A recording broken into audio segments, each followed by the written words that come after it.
Hello everyone, welcome to EduTap. So in today's 10-minute study series, we are going to discuss the topic Prevention of Corruption Act. So Prevention of Corruption Act was brought in 1988 and it has been amended multiple times.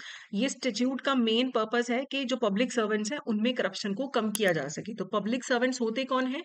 Any person in service or pay of the government, remunerated by the government, in service of the local authority, in service of the corporation establish by the government. कोई भी government हो सकती है, central, provincial या state, या कोई ऐसी body में आप काम करते हो जो कंट्रोल्ड या एडेड बाय द गवर्नमेंट है. जो जजेस हैं या जो कोर्ट की तरह ऑथराइज्ड पर्संस होते हैं, जैसे लिक्विडेटर्स होते हैं, वो भी पब्लिक सर्वेंट्स हैं. जो आर्बिट्रेटर्स होते हैं कोर्ट केसेस में, या जो भी कंडक्ट कराते हैं इलेक्शन या इलेक्टोरल रोल बनाने में, मेंटेन करने में इन्वॉल्व है, वो भी पब्लिक सर्वेंट्स हैं.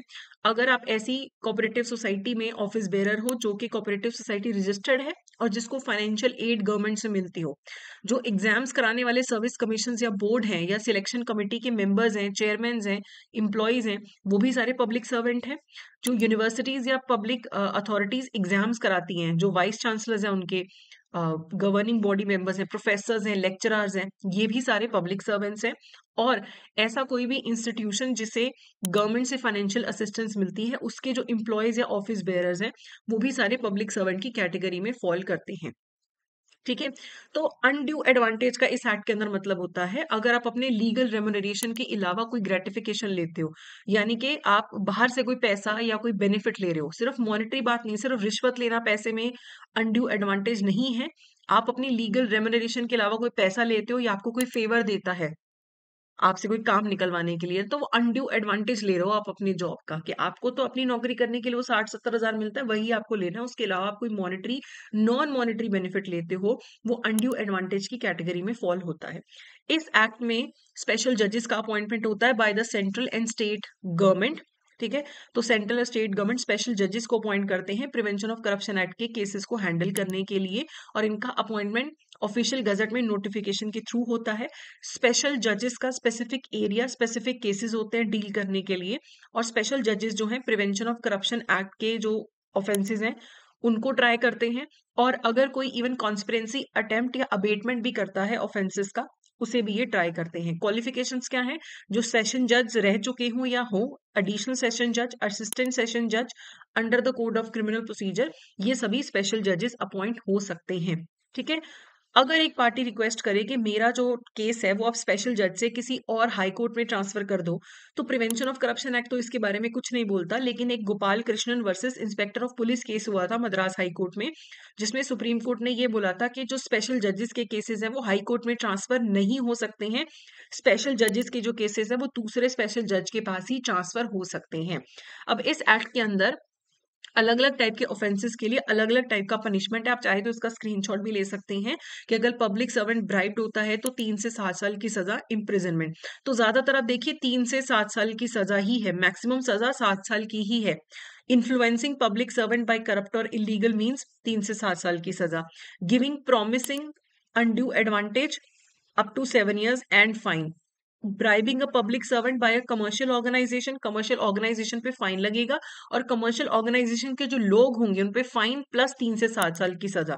Public servant obtaining undue advantage, देने पे undue advantage up to 7 years की सजा है, लेने पे अनड्यू एडवांटेज 6 से 7 महीने की 6 महीने से लेके 7 साल की सजा है.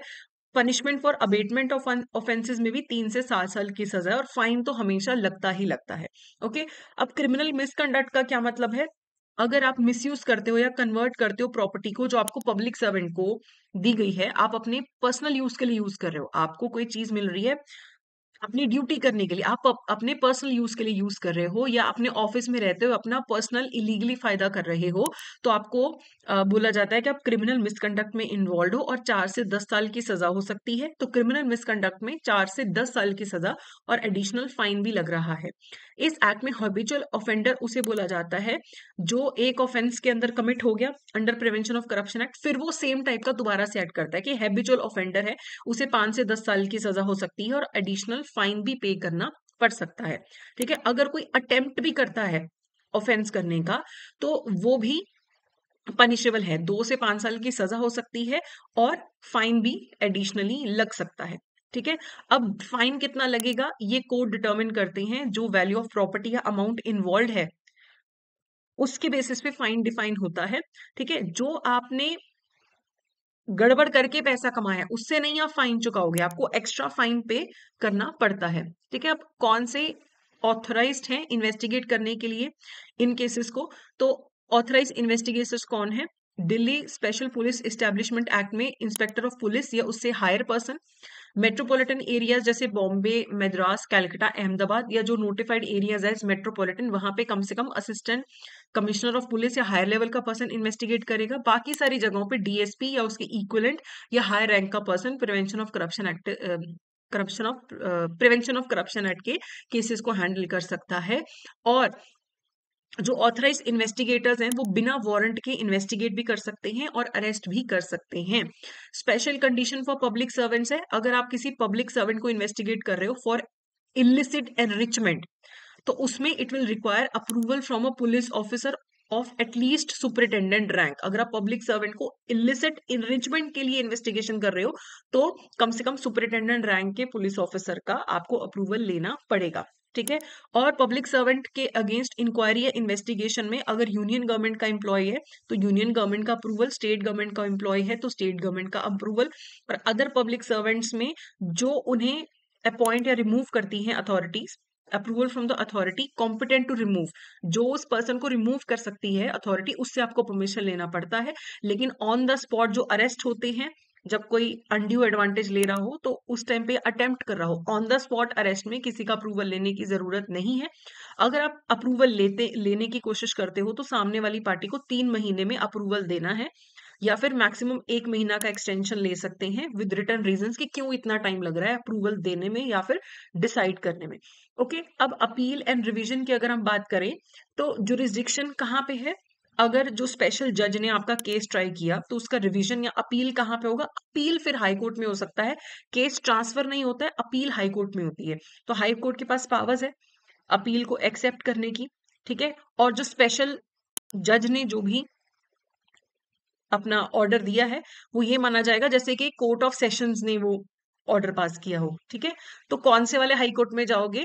तो जिस हाई कोर्ट के जुरिस्डिक्शन के अंडर वो स्पेशल जज पड़ता है, वो जो एरिया है उस एरिया के आप हाई कोर्ट के पास जाओगे। तो अब इसके रिगार्डिंग एक एमसीक्यू कर लेते हैं, but before that I would like to inform you कि अगर आप सीए आईआईबी 2025 जून के लिए टारगेट कर रहे हैं तो आप हमारे मास्टर कोर्स में एनरोल कर सकते हैं, जिसमें सारा सिलेबस आपको रिकॉर्डेड फॉर्म में मिलेगा। एग्जाम से जस्ट पहले क्विक रिविजन बैच भी होगा। इसके अलावा नोट्स हैं, टेस्ट सीरीज हैं, चैप्टर वाइज एमसीक्यूज हैं, प्रीवियस ईयर क्वेश्चंस भी हैं, तो ये सब आपका एग्जाम क्लियर करने में आपको बेनिफिशियल होंगे। अगर आपने अभी जैब भी क्लियर नहीं किया है तो जैब और कैब का कंबाइंड मास्टर कोर्स है, उसमें भी आप एनरोल कर सकते हैं। बाकी टाइम टू टाइम हमारे लाइव क्रैश कोर्स भी आते रहते हैं जिसमें विद इन 60 क्लासेस पूरा सिलेबस कंप्लीट करवाया जाता है, तो उसमें भी आप एनरोल कर सकते हैं। तो ये सारी डिटेल जानकारी लेने के लिए आप हमारी वेबसाइट पे जा सकते हैं। अब क्वेश्चन देखते हैं, which of the following categories are considered as public servants under the prevention of corruption act? जो गवर्नमेंट की सर्विस में है, यस। जजेस और पर्संस, यस। जो ऐसी कोऑपरेटिव सोसाइटी में ऑफिस बेरर हैं जिनको गवर्नमेंट से एड मिलती है, यस। तो 1 और 2 3 तो सही है, तो जहां पे 1 नहीं है हटा दो। ठीक है, any private employ working in private company, वो तो पब्लिक सर्वेंट नहीं है, तो 4th तो हो ही नहीं सकता। Vice chancellors and professors of universities receiving financial assistance from the government, ये बिल्कुल सही है। ठीक है, तो 1 2 3 5 सी यहाँ पे करेक्ट आंसर होगा। इस सेशन का पीडीएफ आप हमारे टेलीग्राम चैनल से डाउनलोड कर सकते हैं, जिसका लिंक आपको डिस्क्रिप्शन में मिलेगा। तो ये था हमारा आज का session. That's it for today. Thank you so much.